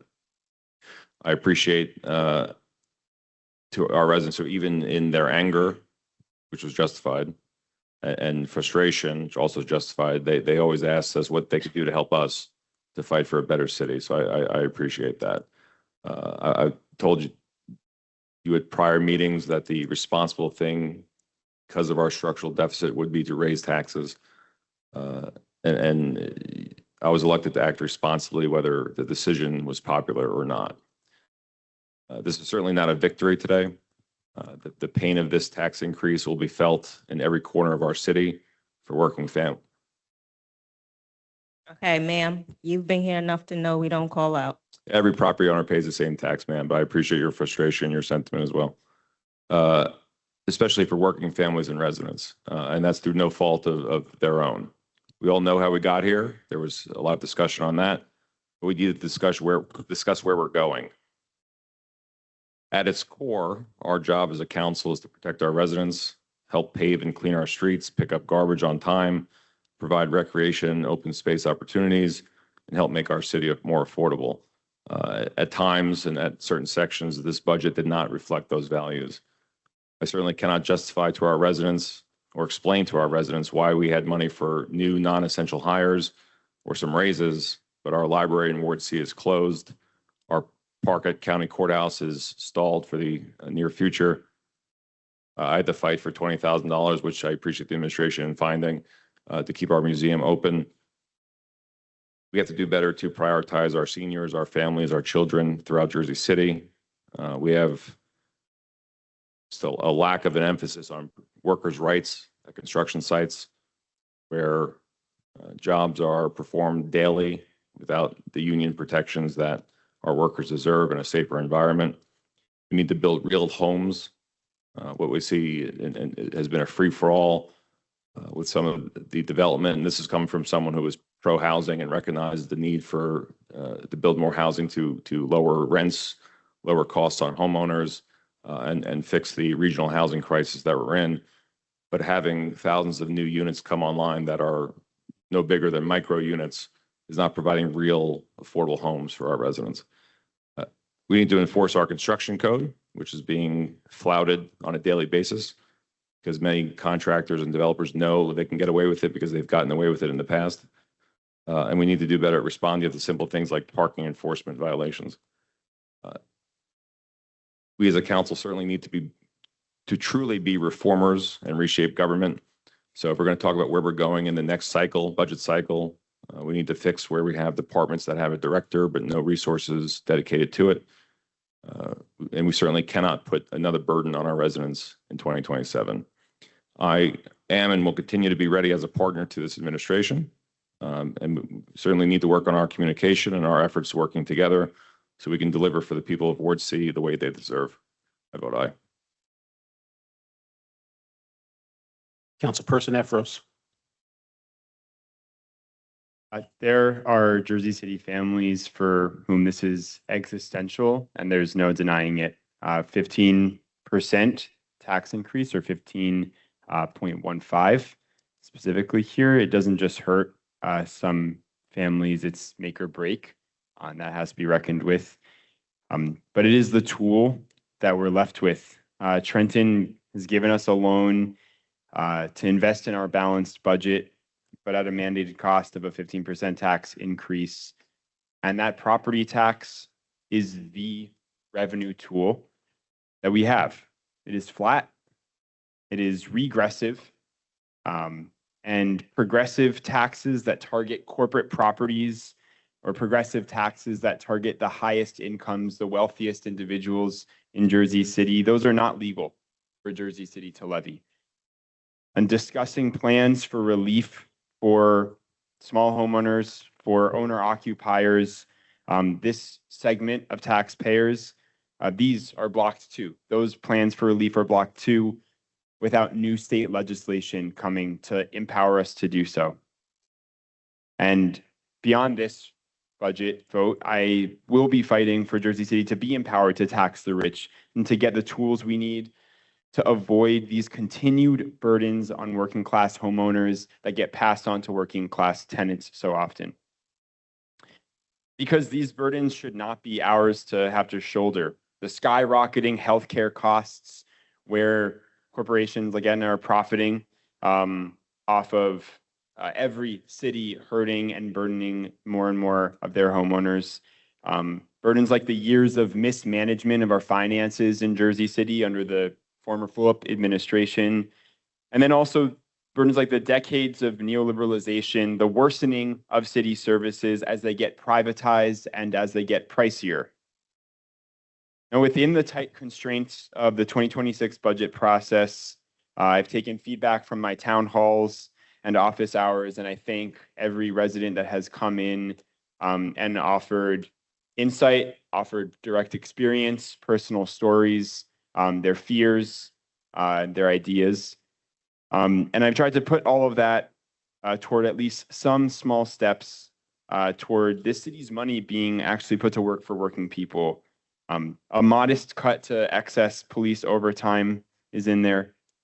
Funding the tenants' right to counsel, funding mental health crisis response, and then reversing cuts that the administration made to low-paid but highly important positions in our city government, particularly in community care, in affordable housing, recreation, senior affairs, and our health clinic, basic stuff that we all deserve, that the people who would be affected most by increasing costs deserve. These are all compromises, nothing that I feel very deeply inspired to do any victory laps about. They're not all the cuts that I fought for, and not all of the real allocations I fought for either. And I thank my council colleagues for working together through this arduous, stressful process. I thank all of the residents who have come forward, like I said, to offer their ideas and their personal stories.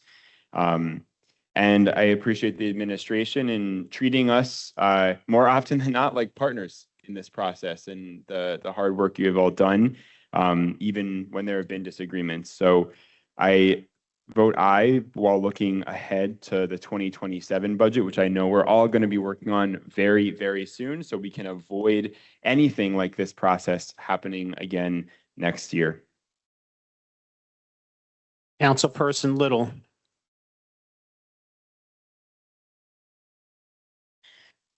From the start of this process, our office went through the budget line by line. We held community meetings, sat down with residents, and pressed all the city departments on where the money was actually going through a long budget hearing process. The State Division of Local Government Services has told us that 15% is the minimum tax increase they will approve this year. They've also gone through our budget spreadsheets, and they made this determination due to the severity of our budget deficit. I want to recognize that two things are true. First, this is extremely painful and it cannot happen again. Second, if we don't pass a budget doing this, not only will Jersey City be hamstrung by an enormous budget hole, but the state could then take over entirely and raise taxes as much as they want.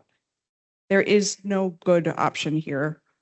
Only bad options and less bad options. Through this amendment process, we were able to lower the tax increase from 15.5% to 15.15%, which may not be a lot, but it gets us closer to that 15% floor that DLGS set for us. While operating within these constraints imposed by the state, we wanted to make sure that every dollar spent was being used thoughtfully, and that these investments reflect what we were hearing from the people we represent.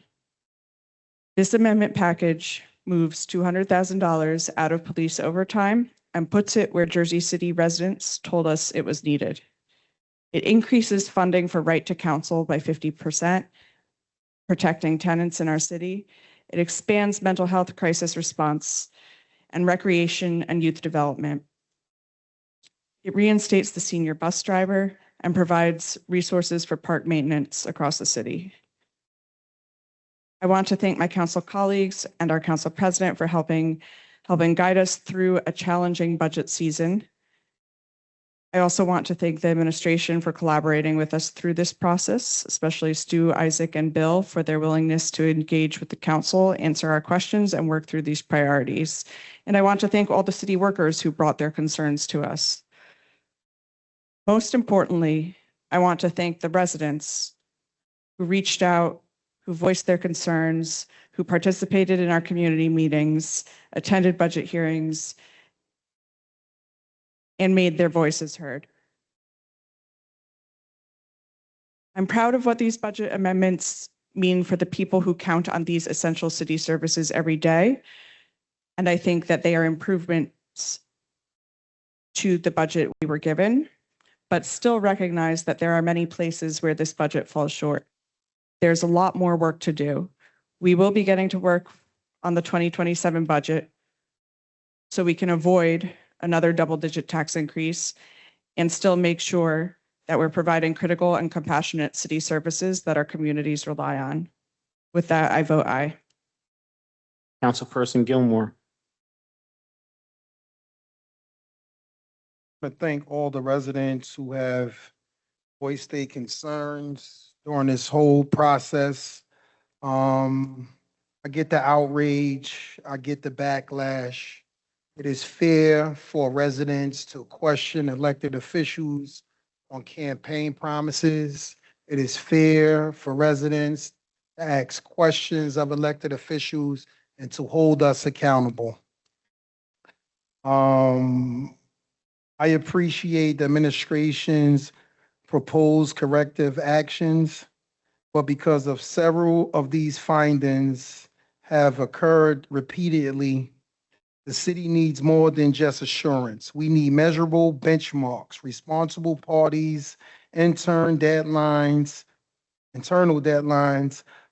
public reporting, and independent verification that the problem have actually been fixed. This budget right here beats the alternative, it restores jobs, and provide funding for essential services. But I'm not taking a victory lap here. I wholeheartedly know and understand that because of this tax increase, residents are going to be pushed out. The new homeless will become living on a family member's couch or stand in a family member's basement. My commitment to the taxpayers of Jersey City is to be a better steward of the municipal budget, to check in quarterly with department heads to ensure that spending is on track with the proposed budget and allocated amounts. Here's the options before us today. Vote for the current budget as it is in line with the DCA's loans term, or reject the money and do away with the $102 million loan. Make no mistake, both choices are horrible, but for me, I won't choose the latter because it will provide more financial strain on the residents of Jersey City. So this is a barely I vote aye on this budget right here. And to the administration, while I do appreciate your transparency, these next 3 or so years is going to be accountability, accountability, accountability, accountability. There's no more what the prior administration left. There's no more, we can't fix this or we have to do that. We have to provide results for the taxpayers of Jersey City. This is their money and it is our responsibility to manage and spend it in a reasonable manner. Thank you. And your vote? Your vote. I vote aye, Sean. Thank you. Councilperson Singh. Ma'am, we already said we're not going to call out. Councilperson Singh. Thank you, Sean. Well, this is not the night to celebrate. The truth is that we are going to lose a lot of Jersey City residents, a lot of longtime Jersey City residents, a lot of seniors in all the neighborhoods. People will be moving out because they cannot afford to live in Jersey City anymore. And it does not feel. Okay. If you can't control yourself, exactly. Thank you. We are respectful of the residents when they're speaking. Okay. All right. Thank you. Have a good evening. Have a good evening.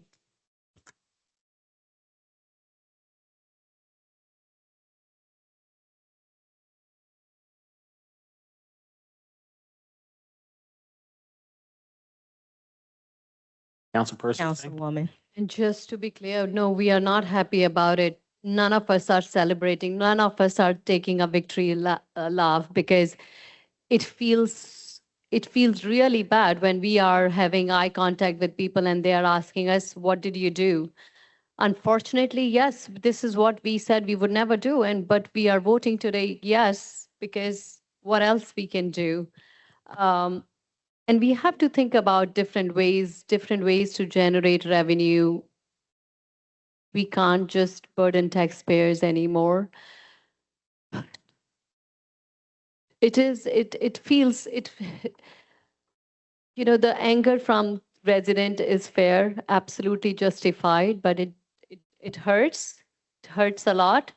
Um, only promise would be that next year we want to make sure that we do not increase double-digit tax. We have to generate revenue through different sources, just not through taxpayers.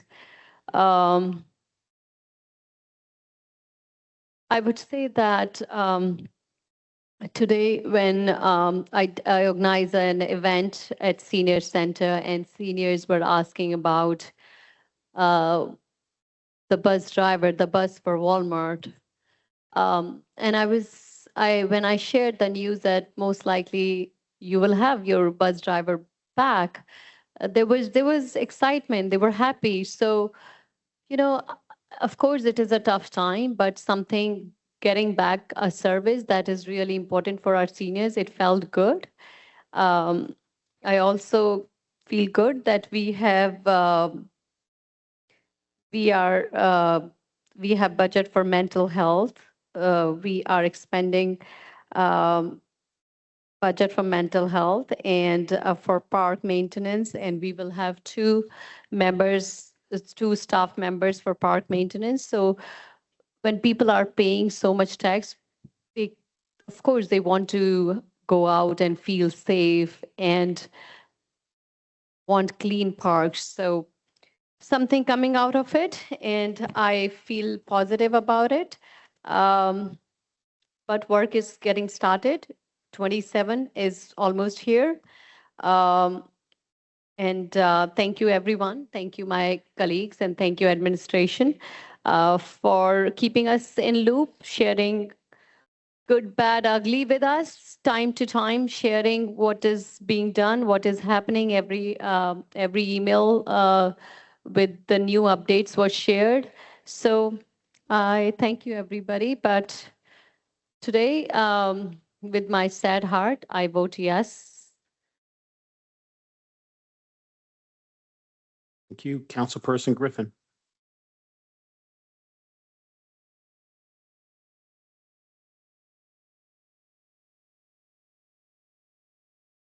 Oh, for one, I just want to start by saying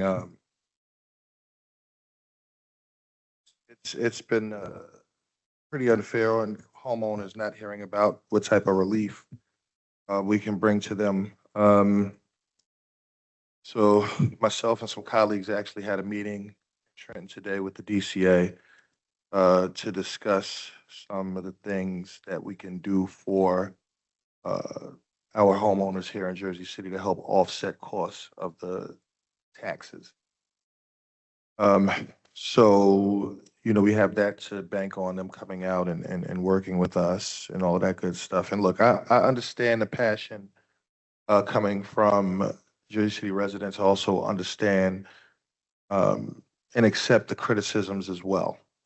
And it's not just, random people that I get the criticisms from. It's my neighbors. It's my family members. It's people who feel targeted. So it's very hard for somebody like me who grew up in a community where the population is 80% under the poverty line. So, but what people do need to understand is that taking a $105 million loan and a $15 million grant it holds off a 30% tax increase. But with that being said, and where I come from and the people I grew up with and I know who this affects, I'm gonna have to abstain from this vote.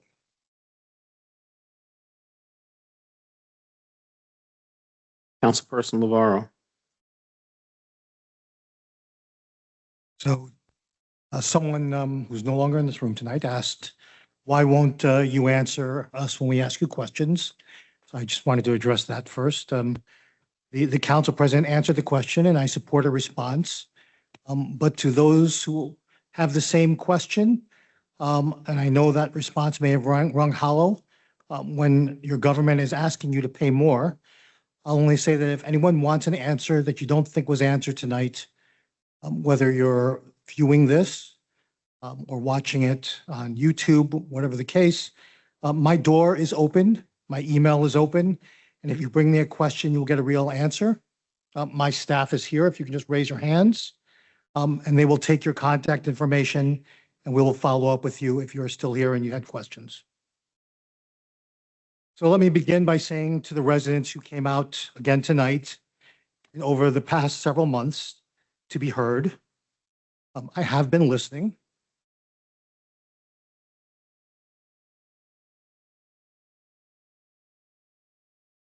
Sorry.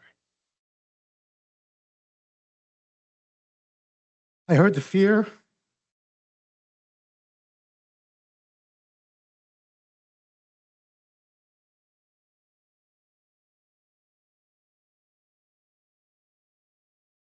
I heard the fear about being homeless. People are rightfully asking if they can still afford to live here. As I said last week, the honest answer tonight is no for too many people. This tax increase will make it more difficult for renters and homeowners to live here. While there were much fewer speakers tonight, the anger was palpable and couldn't be more clear. And to all those out there, your anger is very justified. It makes me angry, mostly because I don't think we should be here. I do think there was a different path that we did not take. That being said, I'm voting yes on this budget. And let me tell you why.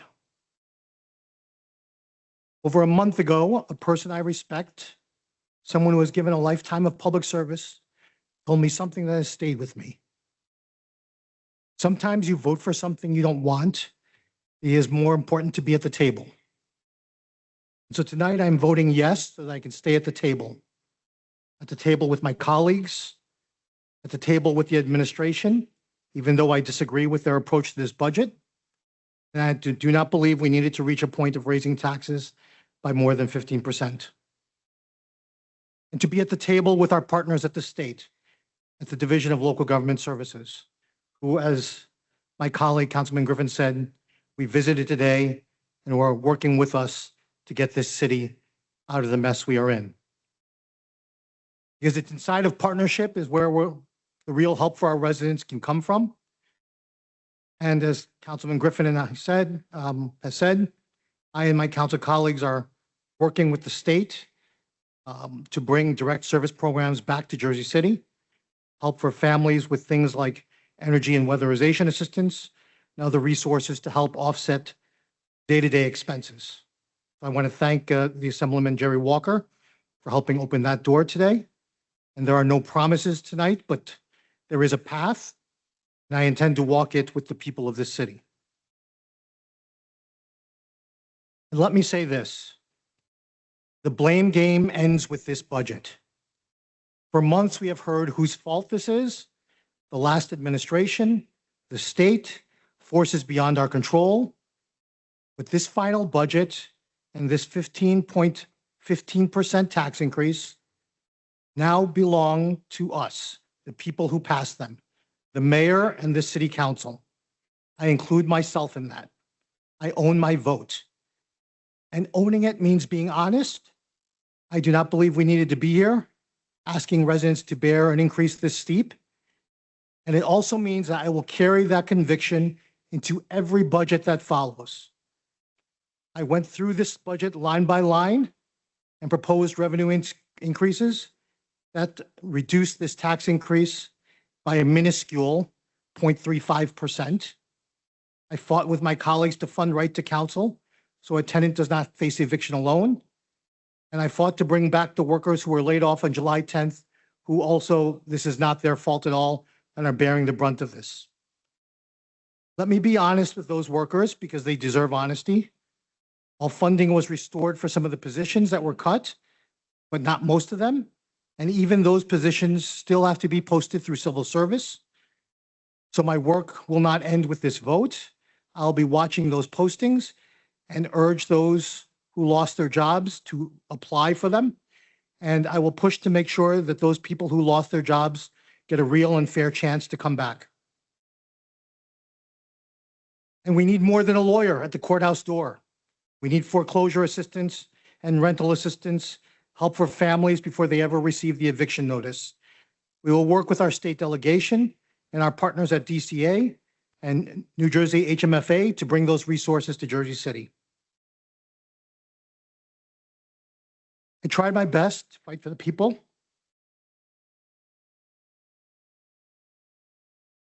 But the reality is it's not enough, not nearly enough. The real answer is next year.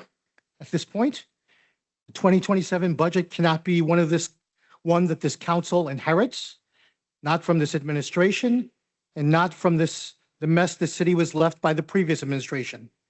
It has to be a budget this council owns and builds from day one, which starts tomorrow. That means putting in place the tools a well-run city uses, a fund balance policy, a council finance committee, and ending the city's reliance on special emergency notes and deferrals that push our problems onto next year's taxpayers. That is how we make sure we are never back in this chamber on a night like this one again. So I am voting yes tonight to stay at the table and to keep fighting at the table. My work on this crisis is not finished. My fight continues for my neighbors, for the workers and their families, and for a Jersey City that people can actually afford. I vote yes. Thank you. Council President Ridley. I will try to be brief. I know it has been a long budget process for everyone. I want to thank the residents for all of their input, for all of their emails, for their messages, for their assistance, for their suggestions. I know at times it can seem like some of those things are falling on deaf ears, but you don't realize how much the council takes what you say into account and how much we go back and research some of the information that you sent us to find out if it's factual and if it's things that we can use. So please continue to do that. Please continue to send us suggestions that you might have, and your input is appreciated. I want to thank the council. As I did last meeting, this council worked very hard.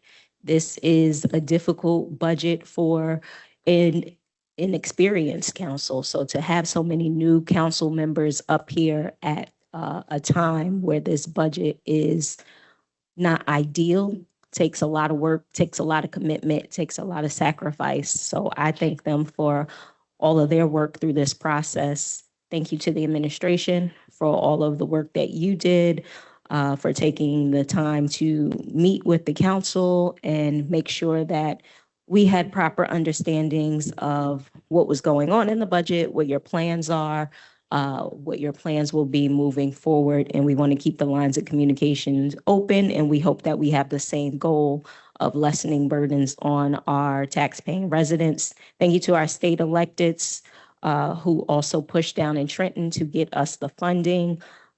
Special thank you for today to Assemblyman Walker, who set up a meeting with the director over at DCA. We want to thank our county exec and to everyone who went down and testified to try to get us some funds to assist with this budget.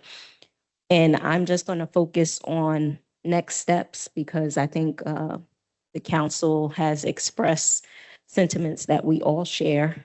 And what we have to do now is move forward and figure out the best way to fix the city's finances and put us in a better position for 2027.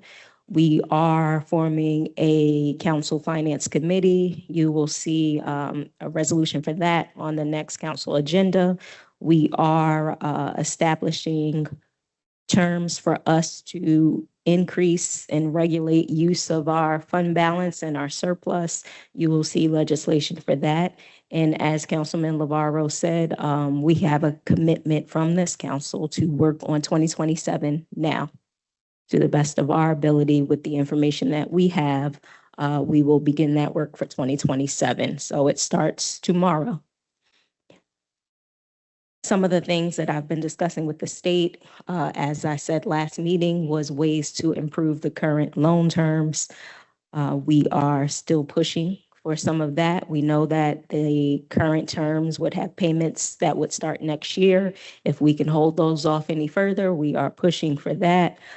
So hopefully we will get a little movement there. We are also pushing for the state to come in and do a resource fair. We spoke to the state about that today, and they are enlisting different departments because our residents will need the help, we will need the assistance, and we want to make sure that they have all the tools that are available to them. So you have our commitment to that work. While the official budget process is ending this evening, the next budget process starts tomorrow. So with that, I vote aye. Thank you. City resolution is approved 8-0-1 with Councilperson Griffin abstaining. Before I ask for a motion to adjourn, I'd be remiss not to thank and appreciate the Little League from Bayonne, who unfortunately lost out, but we got to be very proud of them. They represented not just the city of Bayonne, Hudson County, but they represented New Jersey, and they went further than any New Jersey team ever did. So kudos to them. Hang your chin up high. All right. With that being said, may I have a motion to adjourn at 7:11 p.m.? Second. Motion was made by Councilperson Gilmore and a big loud second from Councilperson Griffin on the motion to adjourn at 7:11 p.m.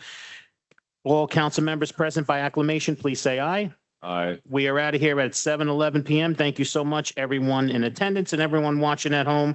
Remember, teamwork makes the dream work. Have a great rest of the night. Stay safe. John, the team from Toms River won the championship many years ago. Toms River.